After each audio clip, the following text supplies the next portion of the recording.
Okay, so let me pull up the chat. So let's give it a few seconds, let people join, and then Sure. Scott, we will begin. Sure. Let me get my Yeah, notebook back here. get yourself ready. And we will start. Okay, welcome everybody to Finding the Narrative's Voice with Scott Myers. We're so excited to have him here. People are joining us. We're going to have the chat box. If you want to see the chat box, for sure, open that up. Okay, Scott, if you wouldn't mind just telling us a little bit about yourself, and then we'll let you start your presentation. Okay. Hey, everybody. Good to see you here today on Sunday. My name's Scott Myers. I have been in the business since the Paleolithic era of 1987, when I sold a spec script to Universal, which became the movie K-9 and then spawned some sequels. I've written over 30 projects for every major studio, including some which are no longer exist, like 20th Century Fox, and almost every major broadcast network except for ABC, which is why I don't watch ABC. So I've written a lot of stuff. I teach. I've been teaching first as a hobby, and now I teach full time at DePaul University in Chicago, the film school here. Wow, I that's have a great. blog, Go Into the Story, which probably some of you have heard of. I've got a book coming out Tell me this the name of year, the blog so again.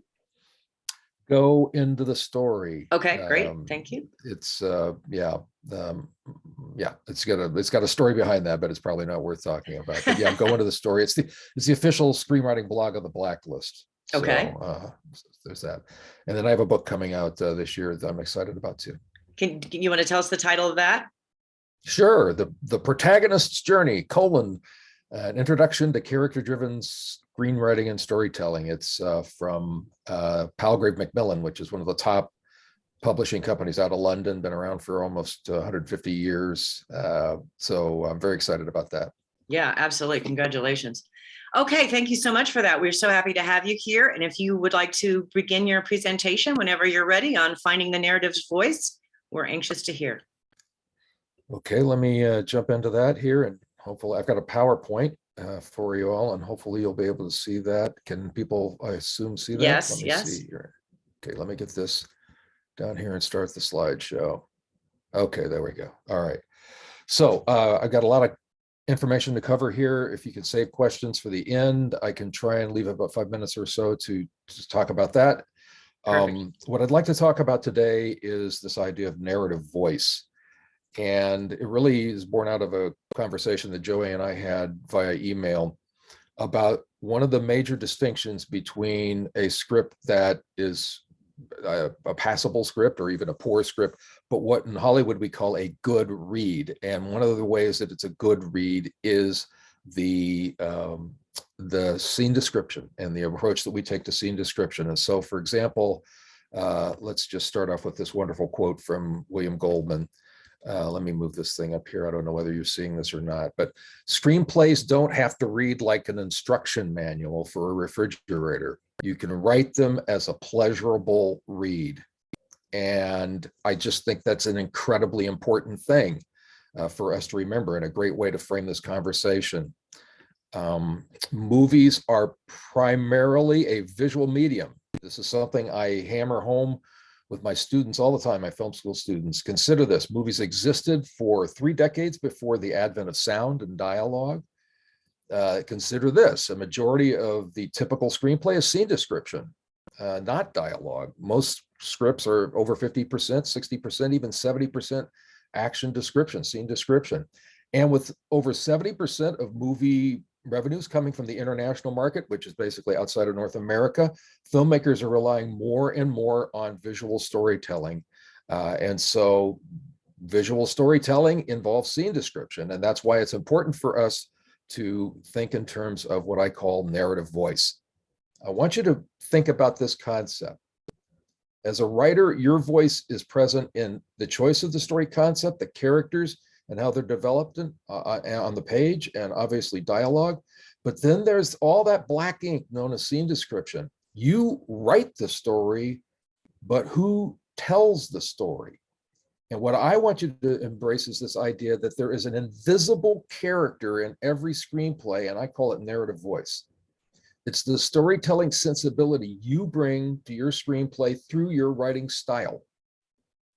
Think of narrative voice as your script's invisible character. Although silent, it's present in every scene, every line, every word of scene description you write. As you develop and sharpen each visible character in your screenplay, you also need to figure out who your narrative voice is, what your narrative voice sounds like, and how your narrative voice will play an active role in the telling of your story. So how can you start the process of determining your screenplay's narrative voice? Well, this little formula: narrative voice equals genre plus style. If it's a comedy, the scene description should be funny. If it's a thriller, the scene description should be tense. If it's a horror, the scene description should be scary. In other words, your style must be an active reflection of your story's genre. This is a proactive thing. You must actually sit down and think about how you're going to approach the writing style of your script and how you can embrace the genre of your story and imbue each scene with the spirit and feel of that genre. Now, to really embrace the idea of narrative voice as your screenplay's invisible character, where the style's an active reflection of your story genre, you should think of it this way: that narrative voice manifests itself in scene description in three ways: personality, proximity, and perspective.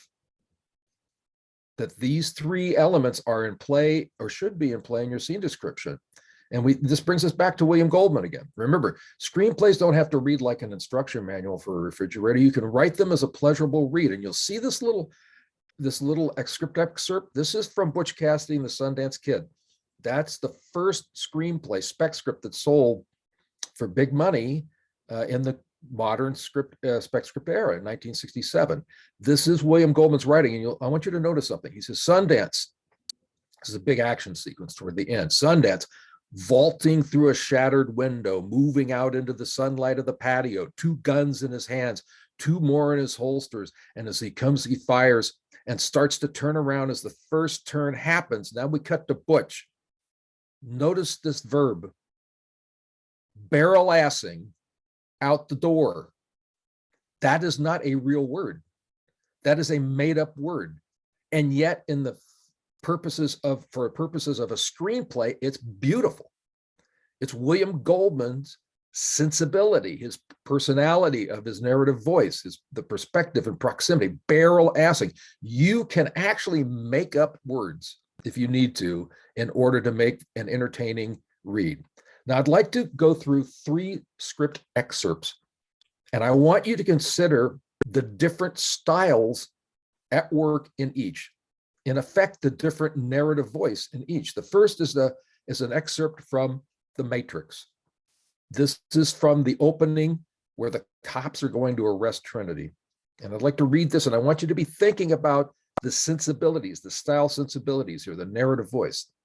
Interior, Chase Hotel. The big cop flicks out his cuffs. The other cop's holding a bead.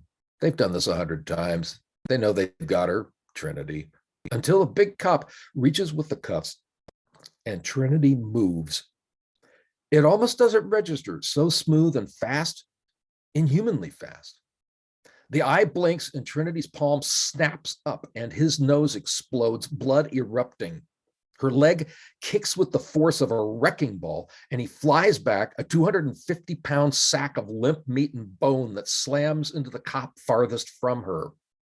Trinity moves again, bullets raking the walls, flashlights sweeping with panic as the remaining cops try to stop a leather-clad ghost. Now that's action.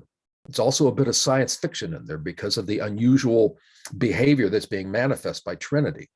But that tone, that style, the use of the words, it conveys a narrative voice that's distinct to The Matrix. Now, I'd like to consider a completely different type of movie. This is a script from Little Miss Sunshine, an excerpt from Little Miss Sunshine. This is where Olive shows up and she's doing her big dance routine at the end. Now, again, think about the style here. Think about the writer using words here to convey a sense of narrative voice. No one knows what to make of Olive rocking, her back turned. However, when the first verse begins, Olive turns and strides up the stage, hands on hips, shoulders swinging, with an absolute and spectacular physical self-confidence. She rocks out, busting crazy moves this stage has never seen. Shakes, shimmies, twirls, dips, undulations, a melange of MTV rump-shaking solid gold dancers, reruns, and out of left field inventions of her own. Other moves are clearly drawn from Grandpa's 60-year career of strip bar patronage.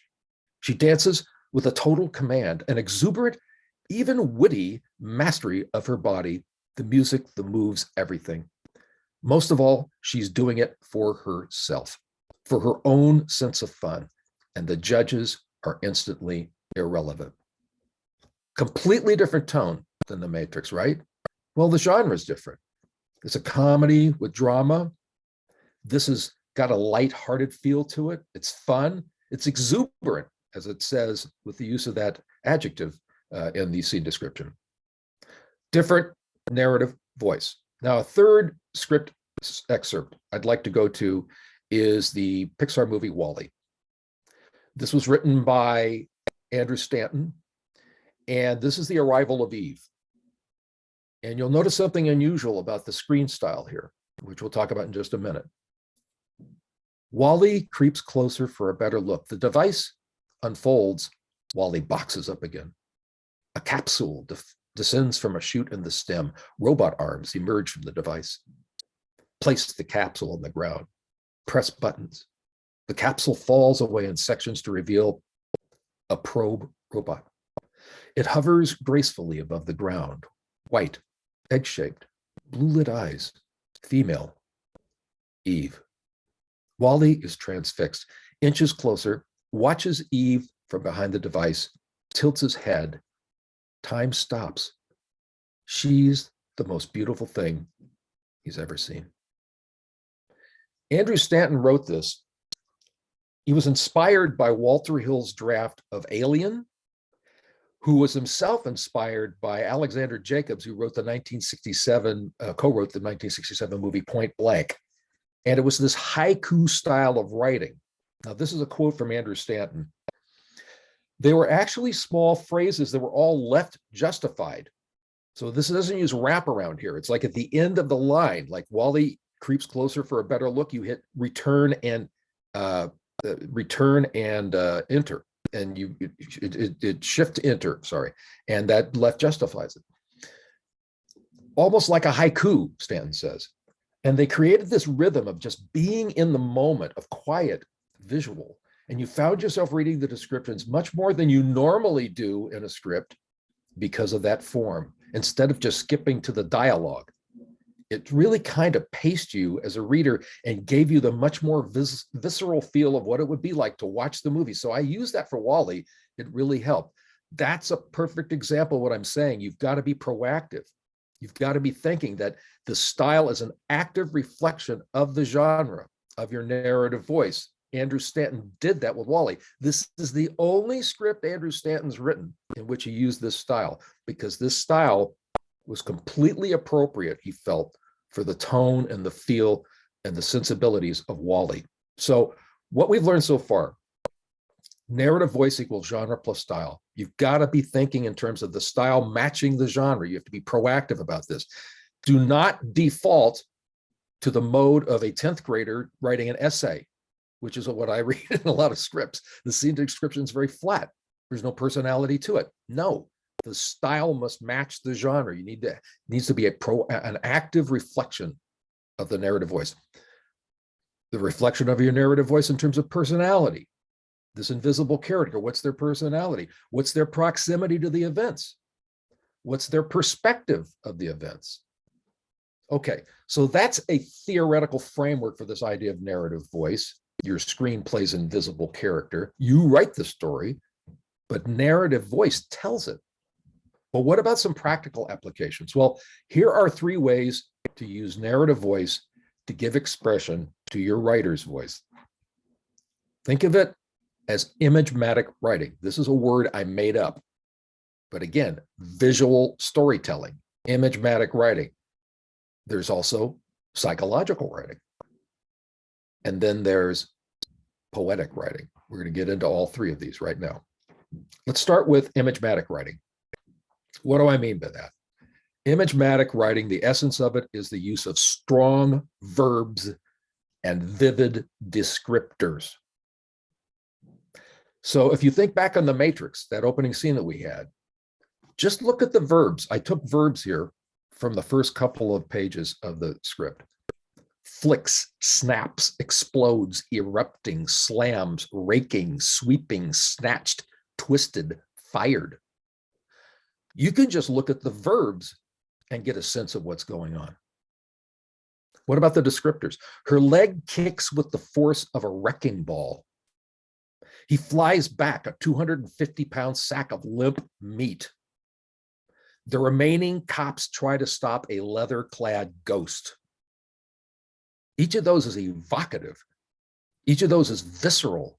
Each of those is descriptive and visual, imagematic writing. So you need to be thinking about this. Every verb choice, every descriptor is an opportunity for your narrative voice, your writer's voice, to emerge in scene description. Okay? Imagematic writing. Let's talk about psychological writing. What's the essence of psychological writing? I call it commentary and insight.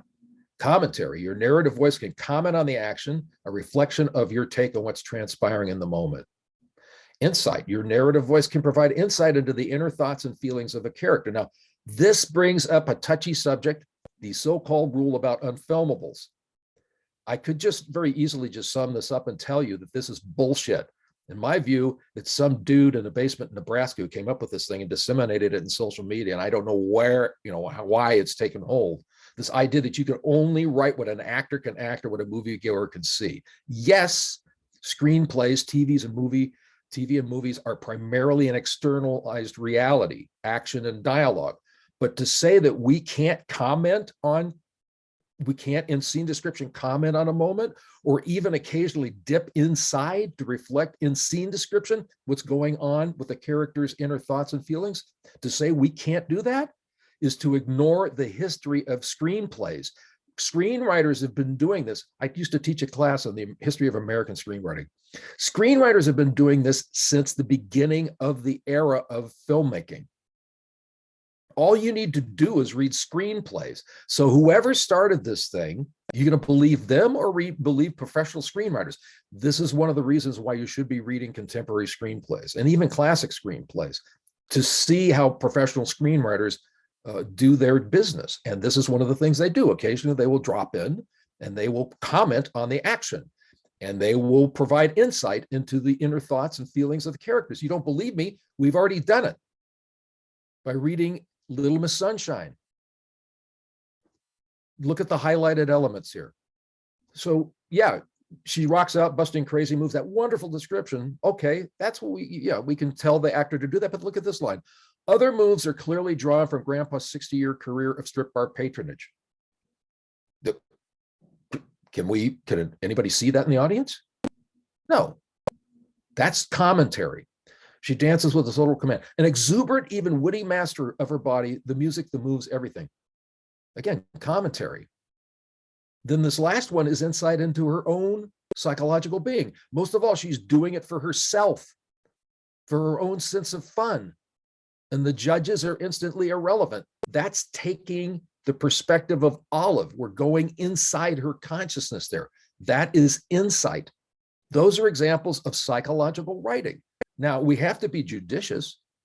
You can't do it all the time. We're not a novel. I get that. But occasionally, when we really want to drive something home, we can do this. And for anybody to say that the unfilmables are a rule, well, first of all, there are no rules. But second of all, to say that that's restrictive. No, you have to be able to use all the tools at your disposal to write the best script possible. And of course, just look at the vivid descriptors and strong verbs in this description, and there you go, narrative voice. Let's talk about poetic writing. To me, this is not only the summation of this idea, minimum words, maximum impact. If you read poetry, you know what I'm talking about. There's a real efficiency and economy of words. Word choices in poems are incredibly precise. And so that's also a great description of how we need to approach screenwriting. Minimum words, maximum impact. So for example, here are a couple of descriptions from some poems that I've read. And think about like this first example, like you're trying to establish a scene in a bar. Some tourist of love in his cheap suit of longing elbows the bar in the lounge of no last names. I could totally see that a scene description in a script. How about this? People in an elevator. The people in the elevator all face front, keep still, gaze up with the rapt, stupid look of saints. Again, it's got flavor, it's got feel, it's got personality, it's got style. Now, think about WALL-E, what we just read, and zero in on those last two paragraphs. It hovers gracefully above the ground. White, period. Egg-shaped, period. Blue-lit eyes, period. Female, period. Eve, period. Even the shape of it, look how the first line starts off to the right and it goes gradually left, left, left, all the way down to Eve. That's that pace, I think, that Stanton was talking about. Not complete sentences. One word, white, egg-shaped, blue-lit, female, Eve. Then, WALL-E is transfixed, inches closer. Again, not a complete sentence. Watches Eve from behind the device.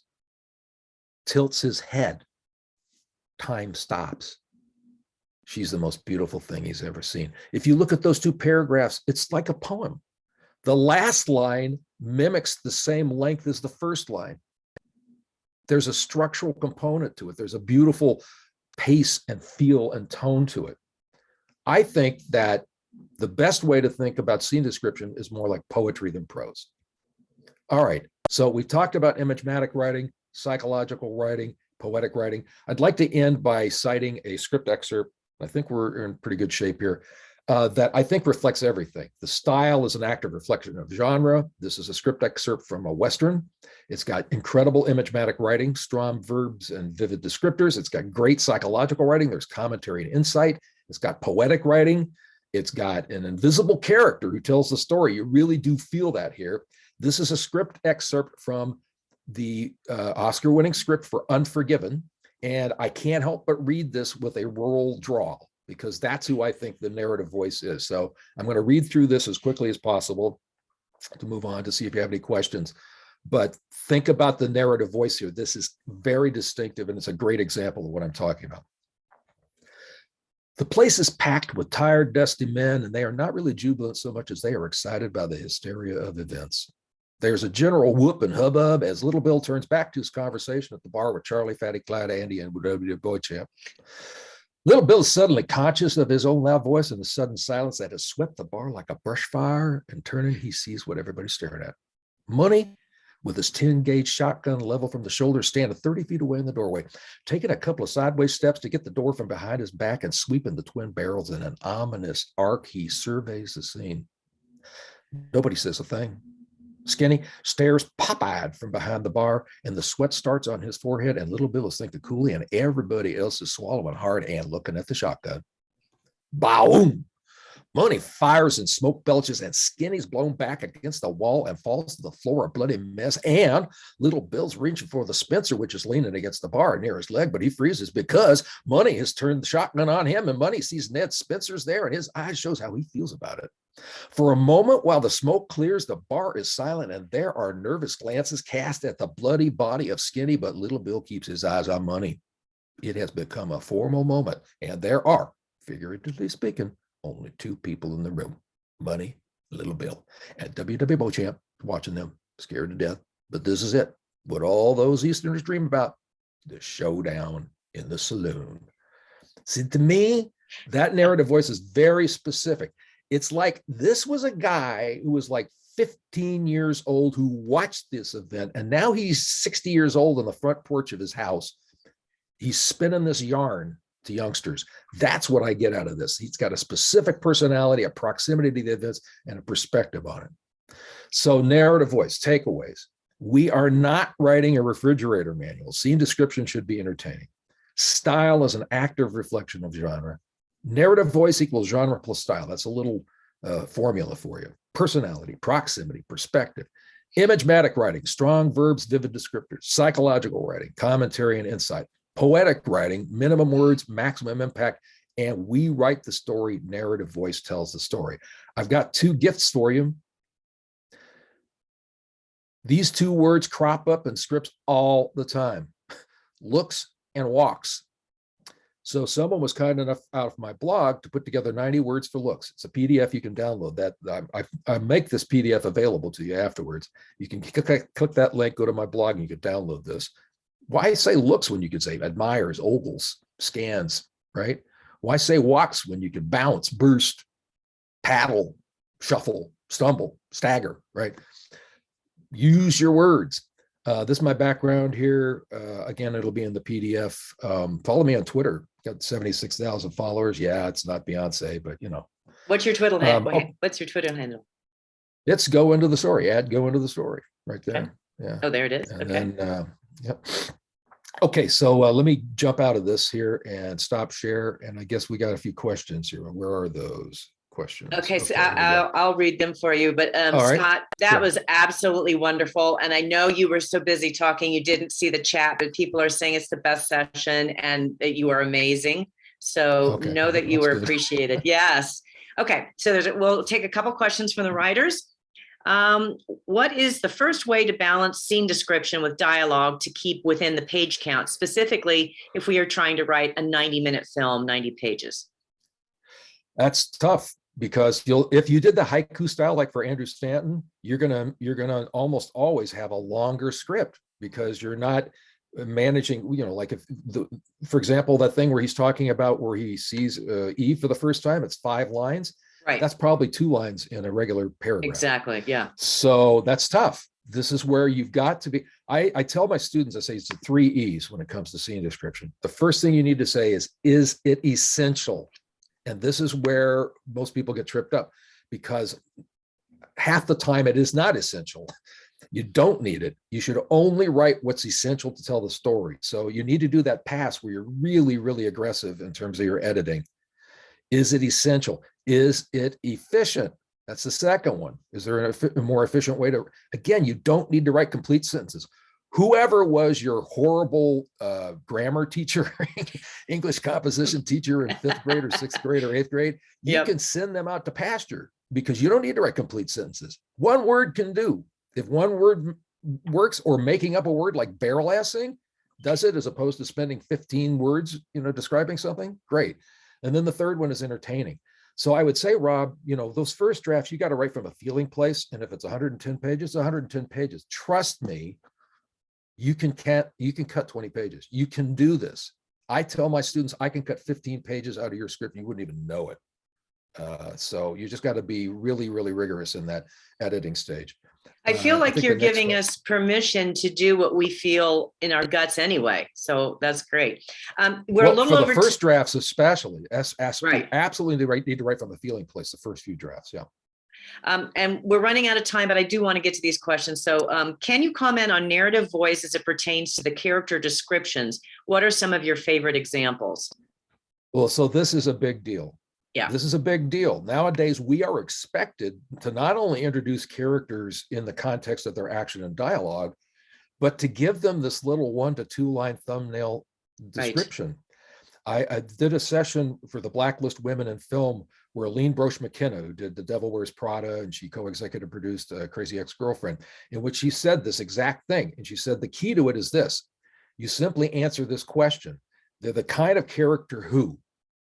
You're just providing 1 line.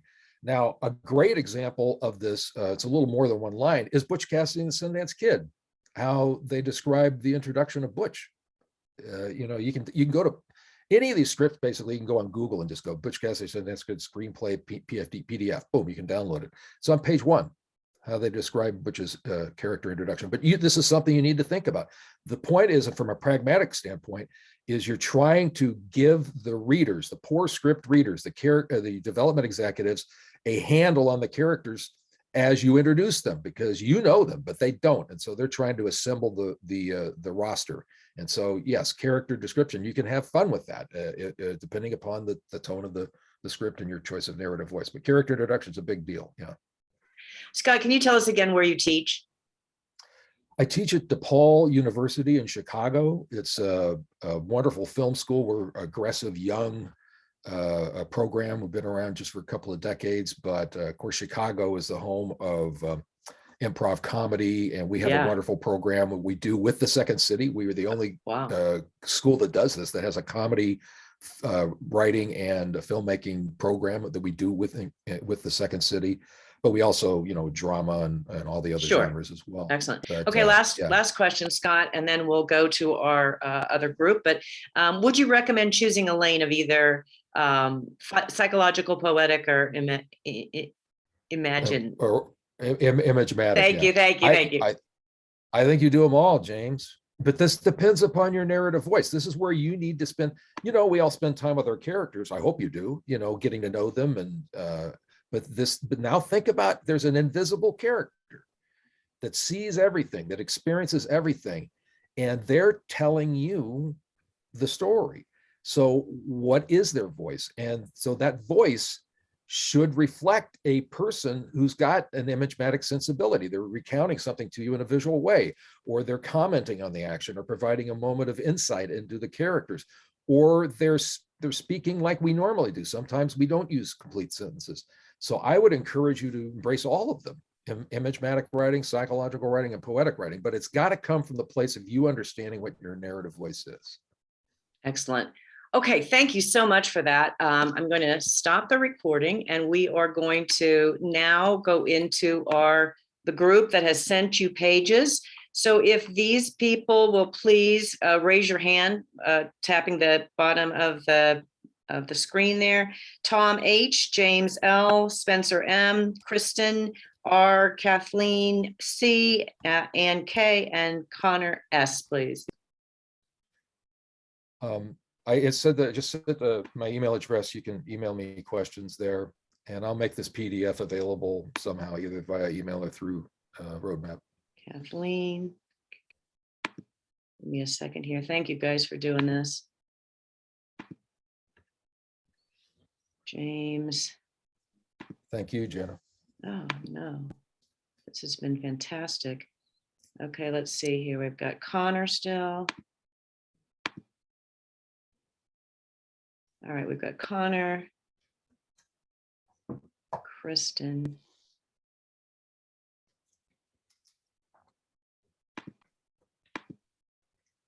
Let's see. Ann, sorry, Ann, I'm getting to you. Okay, so we've got, let's see, we've got, do we have Tom yet? We've got Tom, we've got James, we've got Spencer, not yet. Let me get to Spencer here. Spencer, did you raise your hand? Maybe he's Connor not. did. Okay, so we've got Connor raised the hand. I got Connor in there. Connor. And Spencer. And we got Ann, we got Kathleen, right? We got Kristen. Okay, so we just don't have Spencer yet. Spencer, yeah. All right, he may not be here, but let me just quickly run down all the lists and see if I can catch This him. is, as far as we had 7. Oh, okay, so this maybe is 6 of the 7. Oh, okay. I don't see Spencer here. 1, 2, 3, 4, 5, 6. Yeah, Spencer's not here yet. I don't see Spencer. So we're just going to go ahead and begin. So you guys submitted some pages to Scott, I hope. And so the first person, you'll have 5 minutes. And you guys, I'm so sorry to cut you off. I'm a writer too, and I know how that is. But if we'll respect Scott's time on this, the first writer will be Tom. Well, Scott, Okay, if I so knew what your assignment really was, I would have sent you completely different pages, but I enjoyed your comments. Okay, good. Let me go share here, and then let me see if I can get Tom. Okay, hold on. Is everybody seeing Tom's script here, State of Vigilance, Yep. or no? Yes, Yes. okay. All right, so I sent Janet, just as a FYI, I got their pages ahead of time. I provided some feedback and sent them all to the entire group so they could read them Oh, beforehand. fantastic. You were So- wonderful. so- Thank you. So that'll hopefully move these things along. So I went through, and every single one of them, I did the same thing, which is I went through and said, all right, what's the narrative voice that I feel that may be at work here, unconsciously. And so most of this is a dialogue driven, as you'll see. Let's just go down here. But there is some scene description here in the saloon. So feels, the overall tone of the story world. There's this little line here, Tom. He clears his throat, hawking up a big loogie, which he shoots into a spittoon on the floor of the clang. That, that to me resonated. Like, yeah, I'm back in that time and era. It's a great visual. I think you could really lean into that, this sort of raucous, wild, Wild West sort of feel, even though I know it's set in San Francisco or that area. Really explore that and lean into that, because that's just going to keep reinforcing to the reader that we're in this place and this is fun. It's not your Spielberg suburbs. It's not, New York in 2022. Let's see. Then I thought, well, it might be interesting. Who is it? Is it a prostitute from that era? Is it a ghost of someone? You can play around with that in terms of the personality of the character. By the way, I'm not saying this necessarily is helpful for everyone to think like this, like there is this invisible character. I just know that for a lot of writers, it frees them up because it's like this character is the one telling the story. If they're omniscient. In fact, one of the characters in my story is a young boy who's a newspaper reporter, and he later goes on to be a famous California newspaper editor. And I originally thought of telling it in his story. Yeah, there you go. I mean, that's along the lines of what I was saying for Unforgiven. It's like some young, I just had a feeling this is a guy who was like 15 years old from that period of time and had some education, but not a lot.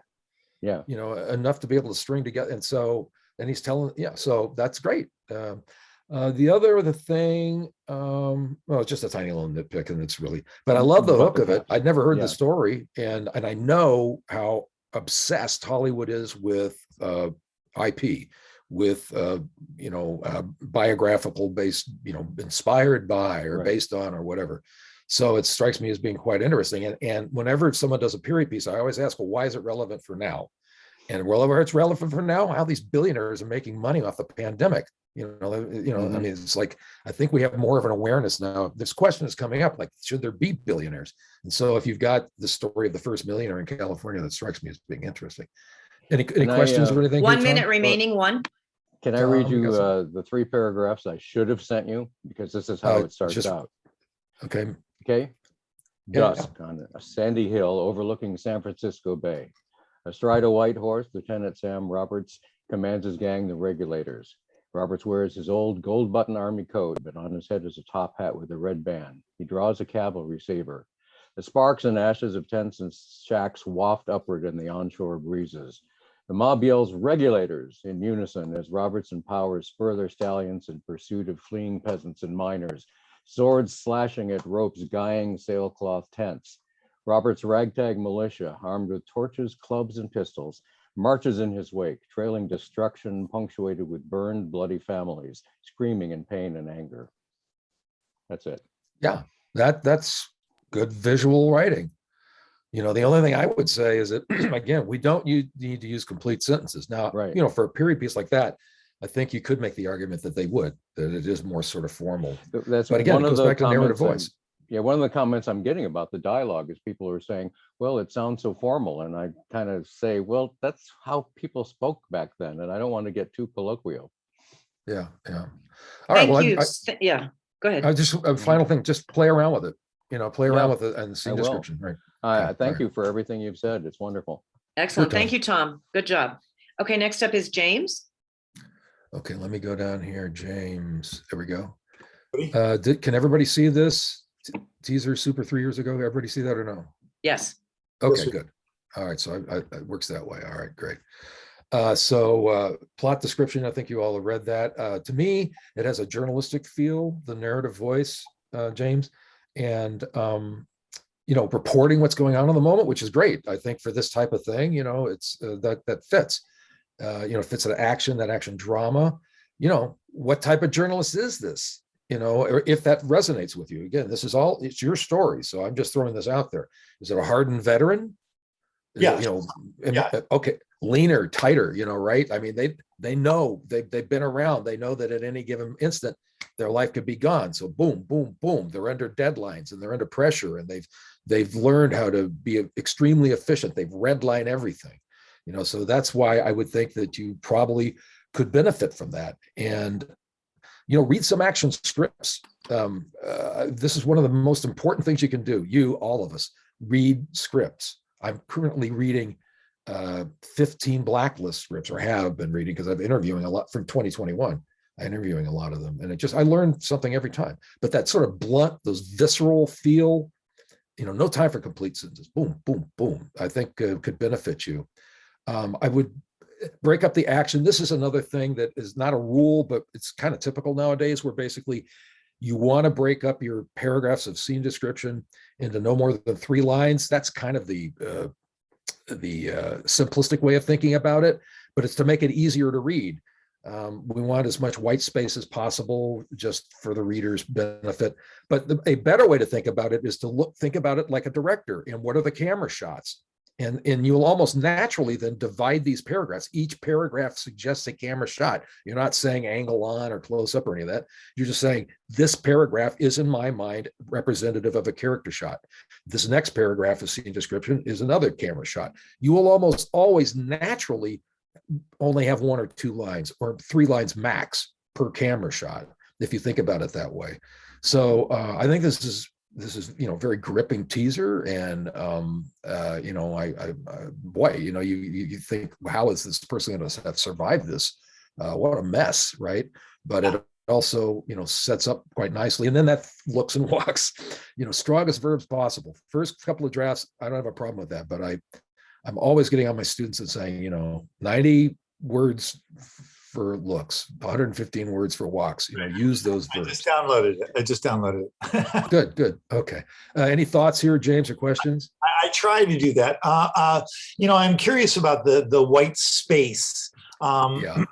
And so I will definitely look at that. I understand. I am also a former Goodman person. I guess it's not there anymore, right? Goodman, yeah. Is it still there? Yeah. Oh, okay. Hello. Yeah. Anyway. Yeah. So I understand the concept of kind of breaking it and think about it as a director or visual shot, but it seems like a lot of the feedback I get from readers is similar, and they're not reading it. They're just like, No. It doesn't look good. Well, And did you see what Andrew Stanton said? He Yeah. admitted, right, that I thought that the haiku style of writing Wall-E, people would read the scene. This is the dirty little secret that's not such a secret in Hollywood. They skip scene description if they don't find it interesting. They don't have to move their eyes to read dialogue. It's centered, justified. So you can slave over scene description and make each word very pretty and whatever. But if it's a slog, that's why, again, for an action movie in particular, if they know this is the action genre, it's gotta 1 minute, pop. 1 minute remaining. So this is why I think you need to read action writer Daniel Kunka, who sold, 8 spec scripts in the action field. F. Scott Fraser, Nightcrawler by Dan Gilroy, I mentioned. It's not really an action script, but he does something quite interesting, which is, I mentioned this in another example, where he uses ellipses and dashes and puts the action, these little kind of clauses and slugs in paragraphs. But just, if it's a journalist, really embrace that. I mean, imagine a journalist who's lived under peril, who survived some, deadly experiences, and he's always under deadline, he or they, she, they. And so it's just terse, tight, taut, lean, boom. That's going to be much more likely that the reader is going to read it, and much more likely that tone is going to reinforce the sensibilities that you got in terms of the story. Great comment. Thank you, James. Thank you. Okay, next up is Kristen. Kristen. Okay, Kristen. Yes, the next day. I laugh because it was like quite an interesting or start of this story. Narrative voice. Can everybody see this next day? See this? Yes, we can. Okay, good. Closely aligned with the subject matter tone. Okay, thriller, supernatural, paranormal elements, scene descriptions, terse, tense. Let's go down and look at this. I mean, this is, I think, very representative of what we see in a lot of scripts. Now, you don't have to do it, it's not a rule, but this style that we're seeing here, very representative. And see, look, flash, breathe in, darkness, exhale. That is, lost, alone, scared. Again, now this is not going to work. If you're writing something like Little Women, that's not going to work because that's not the style. That's more prosaic, right? But this is the style that fits this supernatural thriller-esque type thing, right? So I thought that was very, very efficient and effective writing here. Two scenes also set in motion some mysteries, most notably Miss Melissa. This is going in down here in the asylum. Yeah. The voluntary escape room, because that's you do when you're, particularly if you're writing a TV series and you're doing a teaser, well, a tease, you want to tease the reader, right? You want to create something that gets them asking questions, that gets them curious. And again, I thought that Kristen did a very effective job on that. Voluntary. It was like, why would she put herself in a voluntary escape room given the trauma she had as a child? That was one of my first questions, and then, is this really a voluntary arrangement? So again, my mind's going, this is great. It got me, I want to turn the page. That's the main thing you want to do from the beginning of the script, is get them in the habit of turning a page. If you read the first page of Knives Out, which, by the way, the two sequels sold for $400 million with Netflix, Rian Johnson. If you read the first page of Knives Out, you know that Rian Johnson worked that page so the very last line of the page absolutely grips you and says, you got to go to the next page. You know that he worked that page so that last line ended where it does, because you want with that page one to get them to turn to page two. That gets the momentum going into page three. So I think that this is, Kristen did some really good writing here. This is where the writer, in concert with narrative voice, approach the scene writing style, has teased the reader by planting seeds. It's this idea of you're planting seeds and then they come to bloom later on when you have the revelation. The best way to do exposition is you cut it off. You stop in the middle of it. You create either hesitation on the part of the character, or an interruption or something, so that you leave the reader going, whoa, wait, I want to know more. That helps and reinforce your sense of narrative drive. Note a couple of instances of commentary. She hates the pills but needs them. That's commentary. That's dipping inside of her. A habit when her puzzle-solving mind engages. 1 minute remaining. We wouldn't know that unless, we couldn't know that if an audience, but that's important to convey that to the reader. Okay, Kristen, do you have some thoughts or questions? Really, actually, yeah, it was about the unfilmables. We have been told so often not to do them. And, you brought out that one commentary section. And to me, I wanted the actor to know that, but I've been told so many times not to do it that I feel like it was important to me that you mentioned that line. Well, again, now this is the problem, is that there's a cognitive dissonance on this front. If you look at screenplays, I mean, I can go back to the 30s, 1930s, and show you examples. It happened one night, that script. I can show you examples of where writers did this. So this has been going on for nearly 100 years, right? The problem is that a lot of these script readers, who are often essentially interns with very little training, they're disseminated this rules, which don't exist. There's no rule book, and they will ping a script based on that. So you got to be careful. That's why I say you need to be judicious. You know, Would you it be gotta the rea- same for people who are reading for contests? Because this like particular script never does well. this particular script, Yes. because, and they ping you for that. Mm-hmm. Yeah. Yeah. Because they have a very limited understanding of story and screenwriting, in my view. Right. This Don't is a you think, very, Scott? I'm sorry, I'm don't you sorry, think that? go ahead, go ahead. I was Jen, just go going to ahead, say, Jen. don't you think the ones who read sometimes for the contests are what you're talking about as well? Yeah. Like in it, Well, yeah. you know about this whole thing with the Austin Film Festival that came out about a month or two ago? Yeah, You know, I mean, you're talking about people who are not paid professionals. Paid professionals will understand, you know, they believe me, they would rather read something like this than something droll and dry. And, you know, so that's the problem, is that you've got this, a lot of these competitions and contests have readers that are not well informed, and they don't understand scene description and screenwriting, let alone story, very well. So I don't know what to tell you. I mean, other than just, you know, you got to write it the way you write it, and trust that at some point, if it's great, it's going to reach somebody who gets it. All right, Thank well, you so much. Thank you, Scott, and I Thank hope that you, helps Kristen. the rest of the writers. Okay.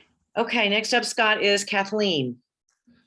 I don't mean to sound really, you know, sort of obnoxious about this, but it really bothers me. No, you you're know, not. We appreciate it. Yes. Because it's just, our job is to entertain, is to tell the story the best way possible, period. Yep. End of, you know, period, end of subject, Yes. period. And so if it includes breaking the fourth wall, if it includes telling the story in a nonlinear fashion, if it includes telling it in second person, you know, whatever is required, we should feel free to do that. That's why this whole thing about rules really bothers me, because there are no rules. There are expectations, there are conventions, there are paradigms, you know, but there are no rules. Okay. Sorry, Kathleen. Kathleen, so this is an interesting story too. This has this little opening, and you're like, there's the use of dramatic irony. You know about dramatic irony, right?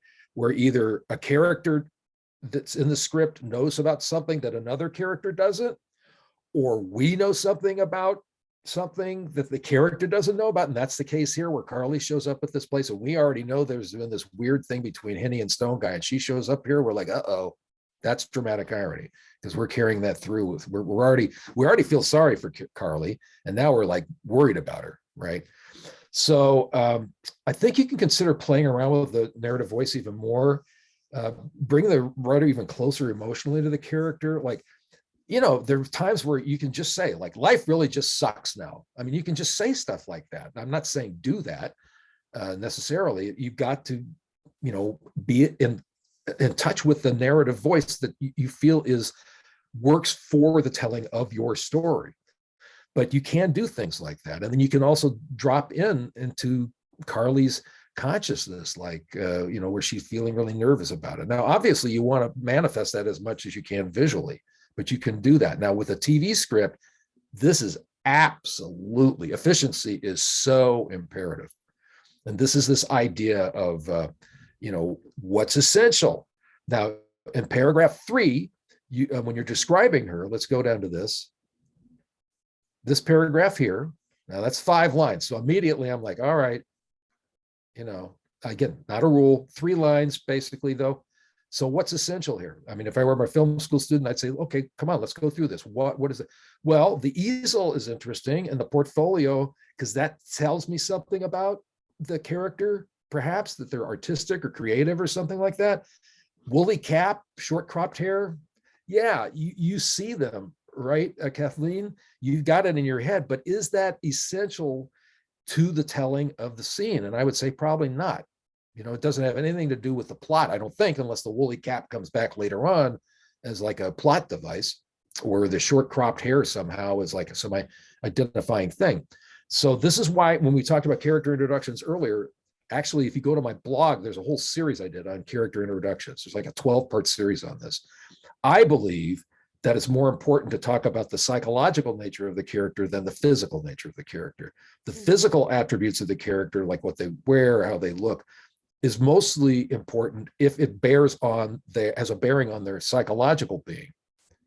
So again, they're the kind of person who right? That question that Aline Brosh McKenna said, that has nothing to do with their physical nature. It has everything to do with who they are personality wise. So so that would be one thing there. I mean, when you're writing a pilot script, oh my God, every word, you talk about poetics, every word you got to go through and just be brutal with cutting stuff out. This is this idea of real estate. I tell my students this, your script is real estate. It's like a zero-sum game. It's 100% of what it is. Every time you have a 3-page scene, you got to go, all right, that's got to justify itself. I know TV writers and they tell me, like, if they write a scene that's over a page and a half, the showrunner's going to, okay, come on, why? Why does this have to be over a page and a half? So it's real estate. And every time you make a choice to add this or include this, you're cutting down the opportunity to do something else. 1 So minute it's remaining. A minute remaining. Okay, let me stop there. Kathleen, you got some questions or comments? Oh, no, this is great, Scott. You know, and it's balancing between too much brevity and Yeah. having it be kind of vacant and stilted sounding, and then having perhaps a bit too much. Yep. But no, this is great. And you're mentioning to emphasize the psychological description. I really I resonate with that. I appreciate it. Yeah,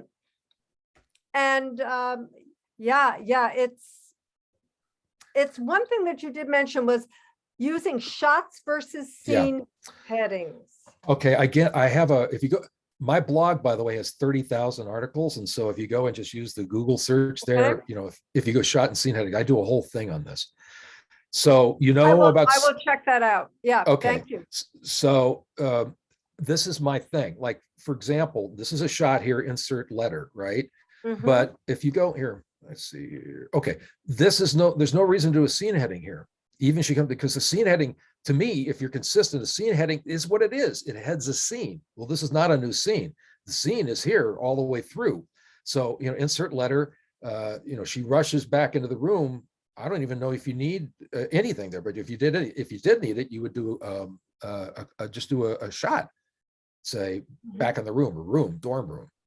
And by the way, you're going to save an extra line because the shot only has one line space between scene description. So Okay. that's one thing. It's just use scene headings. That's one of the reasons why we've been able to get rid of cut to and dissolve to, is because we say every scene heading indicates a new scene. And anytime we relocate the action or want to focus attention on something within the scene, we use a shot. See? So if you're Mhm. consistent like that, you're going to be saving yourself some line space, and it's Oh, also just, I yeah. think, Oh, cleaner. yeah, absolutely. Excellent. Thank you, Kathleen, so Thank much. you. Thank you so much. Great job. You're- Okay, next up, Scott, is Anne. And okay, radical justice. And I thought this was going here. This was a very dramatic. Was this? And let me ask you: is this the opening to the script? Probably not. But is it? Where is this in relation to the page count wise? Annie, you there? Maybe on mute or. Okay. So I'll just because it's a. page two. I'm sorry. What, Ann? Page two. Page, okay, so it's right up front. Okay, so this is a big, I mean, this is one of those, you know, kick-ass, oh my God type things. Very visceral, shocking, you know. And so there's this staccato style of writing here, like even the first line, busy, chattery, tourist-rich park. That's not a complete sentence. Where's the verb? Distant, patriotic music. That's not a complete sentence. But it works. You know, like imagematic writing, you're thinking of images, boom, boom, just these little bursts of visual writing, boom, boom, right? Give these little bits of business like that makes it easy for us to read. It's like you know, think about these poor development executives whose eyes are bleeding from reading scripts, and you're giving them these little itty bitty bites, these little visual bites, and they appreciate it so they don't have to wrap around, right? So I thought that these clip descriptions, that was good. It's for this action genre, the solid use of verbs and descriptors. And you do naturally, I think, whether you intended it or not, these, you know, well, this is absolutely, that's a, you know, gunshot. This is a camera shot. This is a camera shot. This is a camera shot. You know, I thought it was a very effective use of these gunshots here. And so this breaking up of it, like look down here. Fiona bolts toward the White House. Now you could even break this up even more in front of the White House fence. No, it's probably still the same. The first of the trio is Penny. Maybe you'd set that off as its own camera shot. I don't know. It depends upon how you see it. But anyhow, I thought that the writing that you've got here, you probably weren't even thinking in terms of narrative voice, but it's in sync with what you're going for here stylistically. And so maybe, in the next pass, you do think about that, like who is the invisible character? Maybe that will help even embellish the writing more, and you lean into it even more. But it's a very dramatic scene, and the sheer volume of deaths here, and it's just like, what the hell's going on here? And of course, you want to turn the page. So good job here. Ann, any questions or comments? Well, it just feels so great to get that feedback. It's very encouraging. Well, yeah, I mean, it's all of I thought I was interested by everybody's work, and I thought the writing. Are you all roadmap people or something? I don't know. I mean, is this just like open to I the am. I public? don't know about the others. Most of them are, yes. Okay, so I'm assuming that some of the writing is reflective of training or feedback they've been getting. Is that fair to say? Yes, yes. Okay, well, I met Joey at the London Screenwriters Festival. I don't know, 5 years ago, 6 years.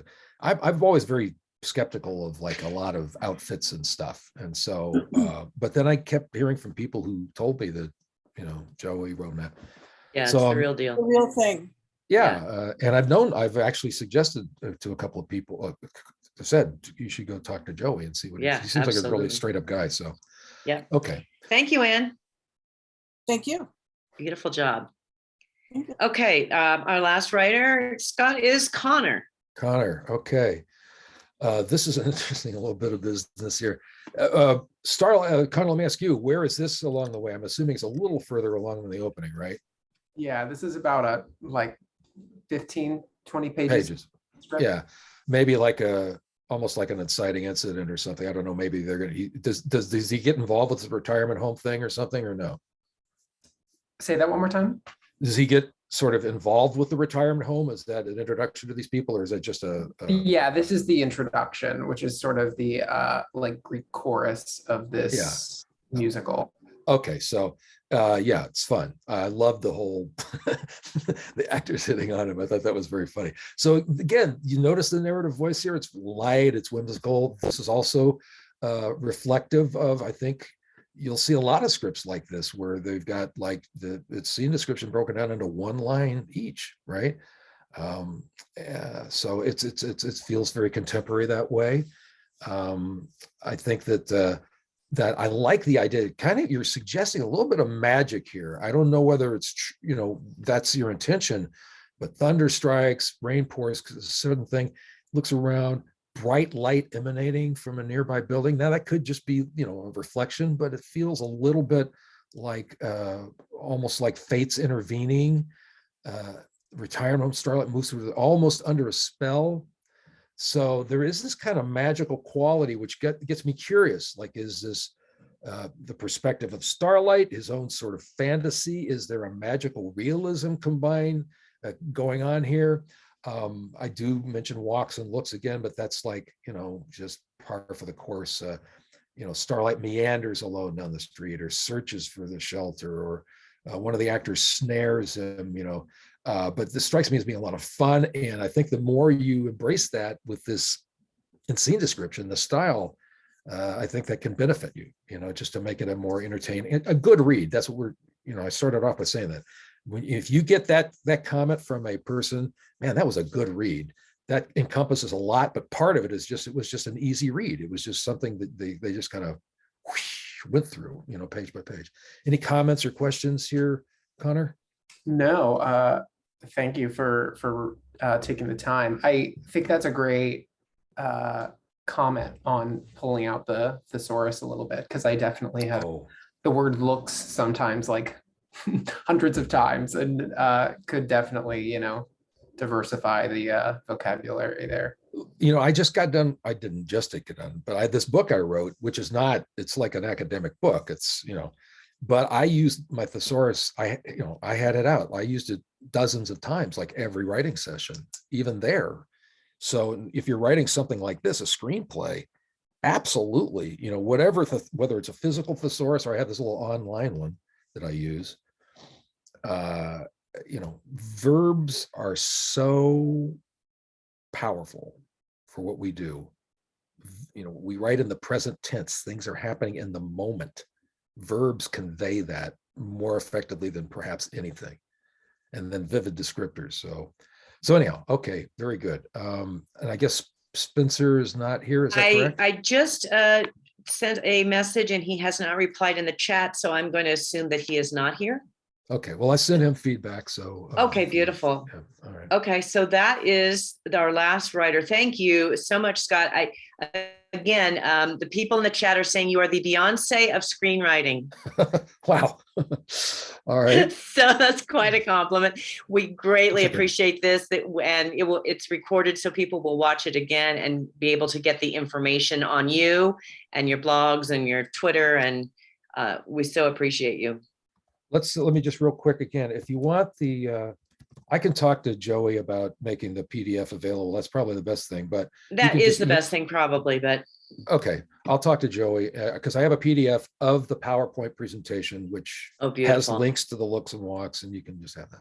Beautiful. Oh, Joey, can I send you the PDF of the PowerPoint presentation that you can then give to people if folks want it?